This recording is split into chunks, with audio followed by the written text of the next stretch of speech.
A'udzubillahi minasyaitonirrajim. Bismillahirrahmanirrahim. Allahumma sholli ala sayyidina Muhammad wa ala ali sayyidina Muhammad. A'udzubillahi minasyaitonirrajim. Bismillahirrahmanirrahim.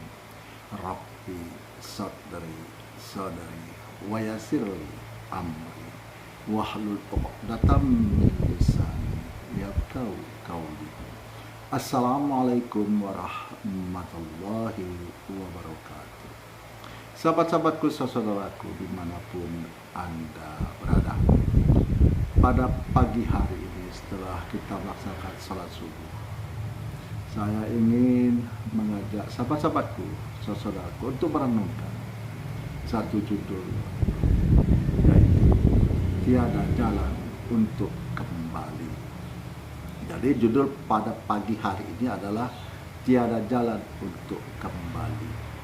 Sahabat-sahabatku, saudaraku dimanapun Anda berada, hidup ini seperti kita sedang berada di ruang tunggu. Di dalam ruang tunggu kita beraktivitas, ada yang main HP, ada yang main laptop, ada yang berbincang-bincang.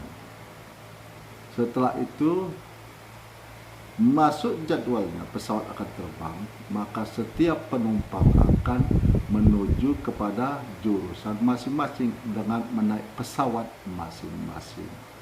Nah, ini mencerminkan bahwa di dalam hidup dan kehidupan ini kita mengikuti kepercayaan yang mana, keyakinan yang mana kita akan ikuti. Ada yang agama Islam, ada agama Kristen, ada ke agama Buddha, ada ke agama Hindu, ada agama Konghucu. Nah, inilah pesawat untuk setiap manusia yang ada di permukaan bumi ini, yang akan mengantarkan dia ke tujuan. Nah, jadi kita hidup di dunia ini seperti kita berada di ruang tunggu untuk naik pesawat.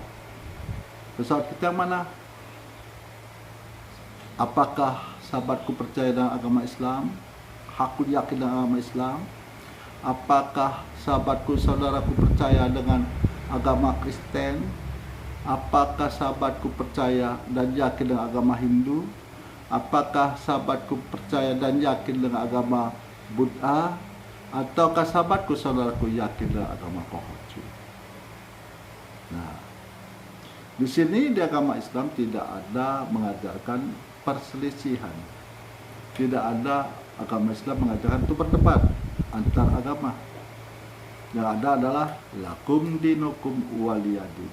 Bagimu agamamu, bagiku agamaku. Bagimu kepercayaanmu, bagiku kepercayaanku.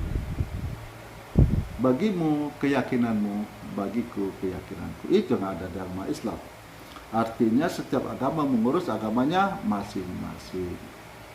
Nah, di dalam hidup dan kehidupan ini kita melalui segala macam rintangan dan cobaan. Nah, di sini nanti di suatu saat kita wajib meninggalkan dunia ini. Mau tidak mau, siap atau tidak siap, kita wajib meninggalkan dunia ini. Meninggalkan apa yang selama ini kita cari. Harta, kedudukan, istri, anak, saudara, sahabat, wajib kita tinggalkan. Kita akan meninggalkan sendirian. Jadi kita menghadapi kematian itu sendirian, seperti halnya kita lahir ke dunia ini sendirian, tidak mengenal siapapun, tidak mengenal seorang pun, bahkan orang tua, ibu yang melahirkan kita pun kita tidak kenal. Setelah kita diajari, baru kita tahu bahwa itu adalah ibu kita, ayah kita. Nah, selagi napas ini masih ada di badan, selagi roh ini masih ada di badan, coba pikirkan dan renungkan. Jalan mana yang akan sahabatku, saudaraku tempuh Karena hidup ini akan banyak godaan, baik dari manusia maupun dari jin, seperti terdapat di surat An-Nas. Berlindunglah daripada manusia dan jin. Nah, disinilah cobaan-cobaan itu akan datang. Jadi coba pikirkan dan renungkan. Dan lihatlah di makam-makam, lihatlah di area perkuburan. Mereka dulu hidup juga seperti kita, berangan-angan, meninggalkan apa yang dia cari, meninggalkan apa yang dia sayangi. Mereka dulu seperti kita juga, dan mereka tidak yakin bahwa suatu saat mereka akan meninggalkan dunia ini. Nah, jadi selagi kita masih hidup, napas ini masih ada di badan, coba berusaha untuk memperbaiki diri selagi ada kesempatan. Karena apabila kita sudah meninggalkan dunia ini, maka tidak ada jalan untuk kembali. Tidak ada lagi jalan saudara-sahabatku, saudaraku, untuk kembali ke dunia ini. Walaupun air mata ini menangis mengeluarkan darah, untuk kembali ke dunia ini tidak akan pernah ada kesempatan lagi. Nah, memang banyak para penceramah kadang-kadang menggoyangkan logika kita, menggoyangkan logika dengan kalimat tidak ada orang yang sudah meninggal kembali ke dunia ini. Nah, itu masalah pertanyaan mungkar dan nakir, dan masalah kesenangan setelah kematian di alam barzah atau di alam kubur, atau siksa. Nah, itu yang mulai menggoyangkan umat Islam. Tidak ada orang yang kembali ke dunia ini. Memberitahukan ada pertanyaan mungkar dan nakir, adanya siksa kubur, ada kesenangan kubur. Tidak ada yang kembali ke dunia ini. Nah, itu kalimat kalau bagi saya itu kalimat bodoh dan tolol. Karena Allah sudah menyampaikan kepada kita melalui firman-Nya di dalam Al-Quran maupun di hadis Nabi.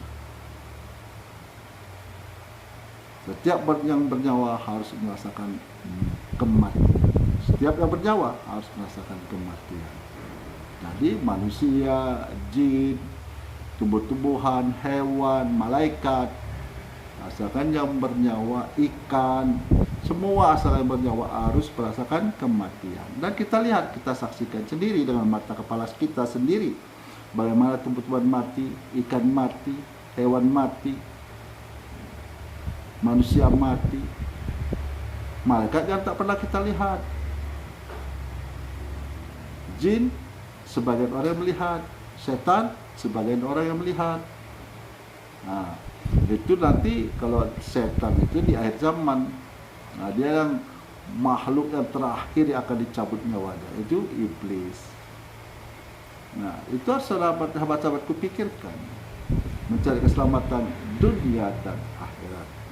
Kalau kita pergi jalan-jalan meninggalkan rumah, maka suatu saat kita akan kembali. Kalau kita meninggalkan kantor, istirahat, jam pulang kantor, besok kita kembali lagi. Tapi kalau sudah meninggalkan dunia ini, maka dia tidak akan kembali.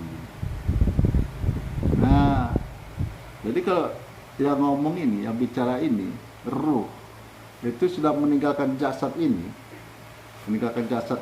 maka dia tidak akan pernah kembali. Dia akan mempertanggungjawabkan perkataan dan perbuatannya. Dia tidak akan pernah kembali.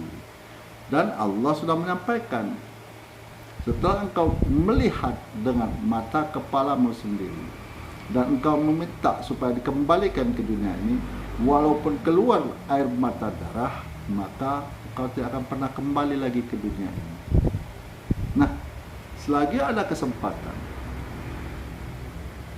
selagi diberikan kesempatan, maka perbaiki diri, baik dari segi sholat, baik dari rezeki zakat, baik dari segi puasa, baik dari segi silaturahmi, baik dari segi bersedekah. Itu harus kita perbaiki. Coba pikirkan dan renungkan. Jangan sampai apa yang kita kerjakan menjadi sia-sia. Tidak tercatat sebagai amalan, malahan dicatat sebagai dosa. Nah, amalan kita aja, sholat, puasa, zakat, silaturahmi, bisa mendatangkan dosa. Kita kira mendapat berpahala, tapi nyatanya dosa yang kita dapat. Jadi kalau kita sudah meninggalkan dunia ini, yang disebut meninggal dunia, maka kita tidak akan pernah kembali. Jadi jangan berharap sekaya apapun sahabatku, saudaraku, tidak akan pernah kembali menikmati harta, rumah, mobil mewahmu. Untuk menikmati itu tidak ada lagi. Justru sahabatku, saudaraku harus mempertanggungjawabkan harta yang sahabatku, saudaraku dapat. Harus mempertanggungjawabkan. Yang kedua, kedudukan. Kedudukan sahabatku baik di pemerintahan maupun di masyarakat akan diminta pertanggungjawaban. Yang ketiga, sahabatku, saudaraku akan diminta lagi pertanggungjawaban atas sebagai kepala rumah tangga terhadap anak dan istri. Diminta juga pertanggungjawaban. Jadi sebelum datangnya hari yang sudah ditentukan untuk meninggalkan dunia ini, yang disebut meninggal dunia, dan diumumkan di masjid bahwa kita sudah meninggal dunia, maka dari itu perbaikilah diri, baik sholat, puasa, zakat, sedekah, bersilaturahmi, maka diperbaiki.